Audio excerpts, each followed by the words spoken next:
Hey guys, so today's blog is going to be about one of my favorite subjects, stupid people. It's a lot of stupid people. And we're all stupid from time to time. Me, you, everybody has moments of stupidity. And why this is coming up today is that I'm watching people make stupid decisions here. We're 2 weeks out from New Year's, so we got, obviously we got Christmas this weekend, but people are just using that as an excuse to eat indiscriminately and stop their working out and just say they'll fix everything on January 2nd. And to me, that's stupid. Finding a way to deal with the holidays and still enjoy yourself is kind of the right way to go, so that at least you don't gain an exorbitant amount of weight. Never mind, you could probably lose some if you do things right. But everyone's going to gain weight over the next 2 weeks, and then they're going to start January 2nd with their new sweatsuits that they got for Christmas and their new sneakers and all that stuff. And what they don't realize is that in the next 2 weeks, you can do a lot of damage. If you gain 4, 5, 6, 7 pounds, it can take you to the middle of February to get that off. As we all know, it doesn't come off very easily. We've been struggling with it and working at it and trying to figure it out. So to put that off and wait until January 2nd, now you're into the middle of February before you just get back to where you are today, right now. Then you still have to lose the weight that you want to lose in the condition that you're in right now. To me, that's stupid. Why are you going to purposely put yourself behind the 8 ball, then make it more difficult for yourself in January, thinking maybe you'll have some more motivation, yet by the middle of February, you're going to be sick of it because you're going to have worked for 6 weeks to break your butt and have not really made any progress because you're only back to where you are today. So try not to be stupid. Come up with a game plan for the holiday season here. Then when you move into January 2nd, you're going to be off and running. That's number one. Number two, I see people making the same mistakes over and over and over again. It just blows my mind. They try CrossFit, and this isn't I'm not trashing on CrossFit or spinning or Zumba or anything like that. I'm not doing that at all. What I'm saying is that sometimes people choose the wrong thing for themselves. So they choose CrossFit, which is an awesome tool. CrossFit I respect it. It's an extreme sport. Do bodybuilding and marathon running, extreme sports, love them. I'm into it. I dig it. I get it. I totally get the CrossFit thing. But that may not be for you at this time. That may not work for you. And if you go to CrossFit and you keep finding that after 3 or 4 weeks that you're beat up, you're banged up, your joints hurt, your muscles hurt, you're tired all the time, then something's wrong and you need to change things up. Same thing with any of those other things that I mentioned, from spinning to running to if you're getting beat up and you can't get through it and you keep quitting and reverting back to your old ways and then starting again with the same mentality, with the same process, with the same tool, that's stupid. Sometimes you got to find your own path. And sometimes that can be non-traditional, maybe a little bit unorthodox. I have a client that I work with in New Jersey, and he's a great guy, by the way, and he's working really hard. He's making a lot of progress. And we were having a conversation the other day, and we were discussing how he has conversations around the water cooler at work about, working out and eating right. And, he has people have opinions on all this type of stuff. And some are doing CrossFit, and some are doing spin classes, and some are runners, and some are bodybuilders. And he's doing a program that I set up for him that was designed specifically for his needs. And he had an injury that we were working around, so that was kind of important as well, that we had to find a way to work around that injury. So the workouts that he's doing, and you've probably heard me say this before, but they're 5-minute workouts. So you can do a 5-minute body part. So if you have chest today, you can do it in 5 minutes. Legitimately, 5 minutes. It'll blow your mind. We'll talk about it later at a later date. But 5 minutes. He's splitting up 5-minute workouts, 5 minutes here, 5 minutes there, throughout the day. It fits into a schedule, and everything works. But he was frustrated that when he talks to everybody else, that everyone criticizes what he's doing.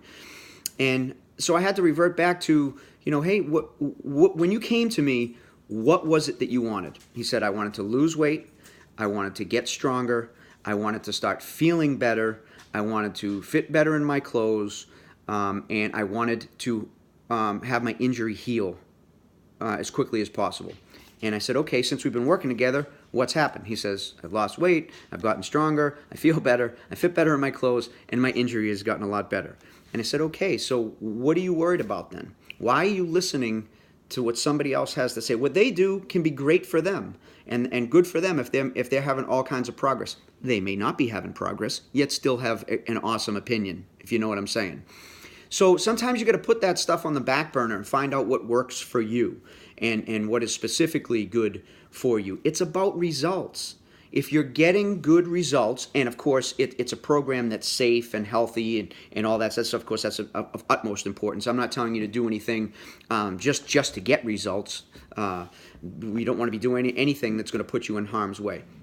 But really, it's about results. So if you're getting tremendous results from the program that you're doing, who cares what anybody else has to say? This isn't a badge of courage. This isn't a trophy where you can walk around and tell everybody, hey, you know, I spent 2 hours in the gym today. Well, good for you. Did it work for you? I don't know. I don't have 2 hours. I don't want to spend 2 hours in the gym. I love the gym more than anybody, but I don't want to spend 2 hours in the gym. So you go and you spend your 2 hours, walk around, tell everyone that you spent 2 hours in the gym, and if you're still not getting stronger, getting leaner, or whatever your goals are, lowering your cholesterol, lowering your blood pressure, keeping your blood sugar under control, et cetera, then, you know, if you're not doing those things, I really don't want to hear about how much time you spent in the gym because it doesn't impress me. If you are making progress, then great, good for you, and that works. So when people are making progress, that's what it's all about. Results are what it's all about. Another quick story, maybe not so quick. A friend of mine, when I first started running marathons, my wife and I ran a marathon together, the Disney Marathon, and we did it the conventional way. Okay, that we looked it up, we got a program, we started running, and basically what it comes down to is you're running 3, 4, 5 times a week. You have some speed days, you have some other slower days, you have your long runs on the weekend, and basically you're just increasing over the course of about 24 weeks in your workload. So in your volume of training, you're increasing your mileage over those 24 weeks at a predetermined amount. And we ran that first marathon. It was a great experience, except it was brutal. The training was brutal, and we were beat up and tired all the time. When we finished and completed the marathon, the next day or the next couple of days, we couldn't even walk. We couldn't move. We were at Disney World, and we couldn't even get around the parks. It was such a miserable experience, that part of it. We're happy we had a medal and we finished and we were on vacation, and that was all great, but we really couldn't enjoy it as much as we wanted to because we were so banged up. So in the process, I found out about this guy named Jeff Galloway. Huge fan of Jeff Galloway's, a huge fan of his stuff, and he had developed this training program where it's a run-walk methodology. So you run for a certain amount of time, then you walk for a certain amount of time. You just keep repeating that cycle. What we did is we ran for 4 minutes and we walked for 1. We did it in our training. We also did it at the marathon. So then following year when we did the marathon again, same marathon, Disney Marathon, you would think that with those walk breaks every 4 minutes you're slowing down to walk. Every 4 minutes you're walking for a minute throughout the entire marathon. You would think that our time would be reduced because of the walk breaks. And common sense tells you that that's how it works. That's not how it works. We cut a half an hour off of each of our marathon times, which is just unbelievable. The methodology behind that is you run faster in the 4 minutes because you get a rest, you get a break in that 5th minute. So you can run faster, number one. And number two, because you get those walk breaks, you're stronger in the second half of the race. So you're actually running a faster second half of the race. And therefore, we shaved a half hour off our time.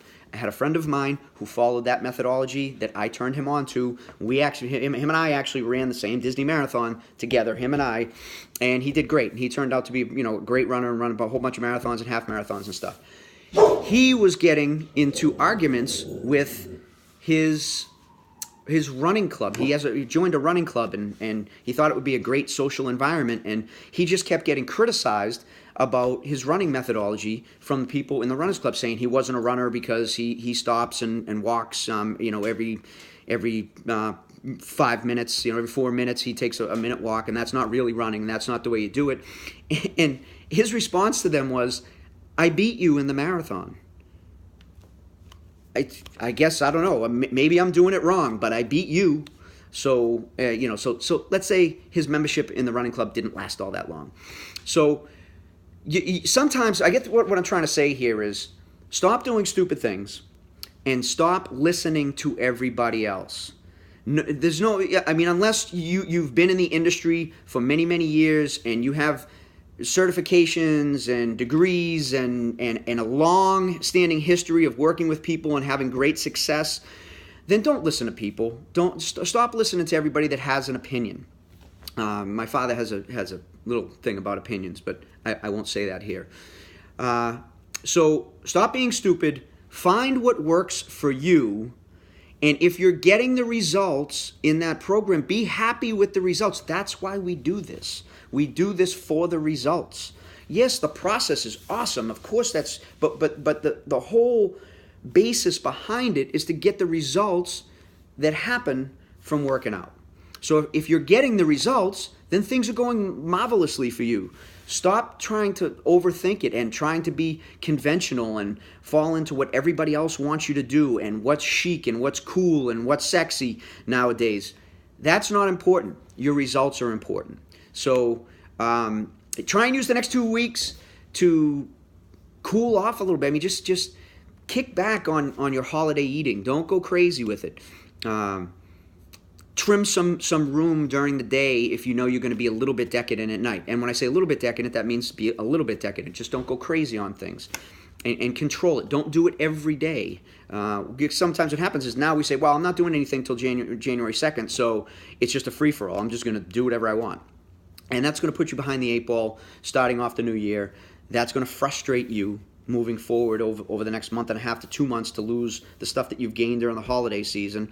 And then your chances of quitting and stopping and giving up again and being frustrated are greatly multiplied. So try and get through these 2 weeks. Trim some food during the day. That doesn't mean to skip meals. It means to just make a little wiggle room. Keep your decadence small, although you can still enjoy yourself. And try to continue to work out. That's really kind of the most important thing, to burn off some of those extra calories by stopping working out is insane to me. I don't know. I'm sure I get that whole thing. Either this is something that you want, it's part of your life, or it's or you're a wannabe. It's kind of how I look at it. So don't be stupid. A lot of stupid people. Don't be stupid. Enjoy your holidays, but try not to go off the deep end so that you're putting yourself behind the 8 ball. And look forward to another one of these blogs, vlogs, whatever you want to call them, from me moving forward. Peace.